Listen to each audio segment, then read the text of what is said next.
মানে মোৰ কথা হৈছিল আচলতে ৰাহুল দা মোক খুব ঘৰুৱা তেখেত আৰু গোটেই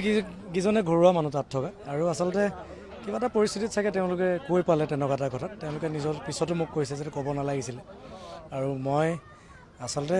বহুত দেৰি আমি অনুষ্ঠান কৰাৰ পিছত আৰু আমি সুধিছোঁ ৰাহুল দাক সুধিছোঁ যে কিমান দেৰি কৰিবলৈ আৰু কৈছে এঘণ্টা কৰা মই ঠিক আছে এঘণ্টা কৰি পেলাই সামৰিব লৈছোঁ তাৰপিছত ক'লে যে নহয় অকণমান বেলেগ ধৰণে ব্যৱহাৰখিনি কৰিলে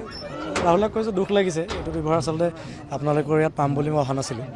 আৰু তেওঁ দুখ পাইছে আচলতে কথাটো কিছু কাৰণ কেইজনমান মানুহৰ কাৰণে অনুষ্ঠানটোৰ বদনাম হ'ব নালাগে বা জেগাটোৰ সেই অনুষ্ঠানৰ জেগাটোৰ বদনাম হ'ব নালাগে সেইটো মই নিবিচাৰোঁ হৈ যোৱাটো নিবিচাৰোঁ কিবা এটা পৰিস্থিতি হৈ গ'ল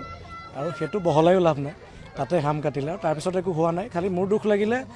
তাৰে কোনোবা এজন মানুহে ক'লে যে যদি নামি যায় আমি নামিব নিদিওঁ নামি গ'লে আমাৰ ইনষ্ট্ৰুমেণ্ট ভাগি দিব এইটো মোৰ দুখ লাগিলে এইটো কথা কাৰণ মিউজিচিয়ানসকলে আচলতে আমাৰ লগত মিউজিচিয়ানসকল চাউণ্ডৰ মানুহখিনি গোটেই ৰাতি দিন কষ্ট কৰি এটা আমি জাৰ্ণি কৰি থাকোঁ গোটেইখিনি সেইটো খুব দুখ লাগিলে কাৰণ তেওঁলোকে দুখ পাইছে মোৰ মিউজিচিয়ানৰ চকু চলচলীয়া হৈ গৈছে সেইটো কথা শুনি কাৰণ মাতি পেলাই যদি তেনেকুৱা এটা কথা কোৱা যায় সেইটো তাতকৈ বেলেগ একো হোৱা নাই তাৰপিছত একো পৰিস্থিতি হোৱা নাই দুটা গীত গাব কৈছে দুটা গীত গাইছোঁ ধুনীয়াকৈ আহিছোঁ ৰাহুল দা আজিও ফোন কৰিছে খুব ভালকৈ কৈছে আৰু ময়ো কৈছোঁ যে কিবা এটা হৈ গ'ল আৰু সকলোৰে মাজত থাকে এনেকুৱা এটা কিবা এটা ভুল বুজাবুজি হ'ল চাগে তেওঁলোকৰ বহলাই থাকিব নালাগে কথাটো শেষ কৰিব পৰিৱেশটো ক'তো অহা নাই তেনেকুৱা কাৰণ মই অনুষ্ঠান কৰিয়ে থাকোঁ মোৰ ক্ষেত্ৰত চাগে আজিলৈকে হোৱা নাই তেনেকুৱা বহুত বেছি হোৱা নাই কাৰণ এইটো প্ৰত্যেকখন জেগাতে আপুনি ক'ব নোৱাৰে তেনেকৈ কাৰণ কালি কিবা এটা পৰিস্থিতি তেনেকুৱা হ'ল আৰু এটা কথা হৈ যায় আচলতে আমি অনুষ্ঠান কৰি থাকিলে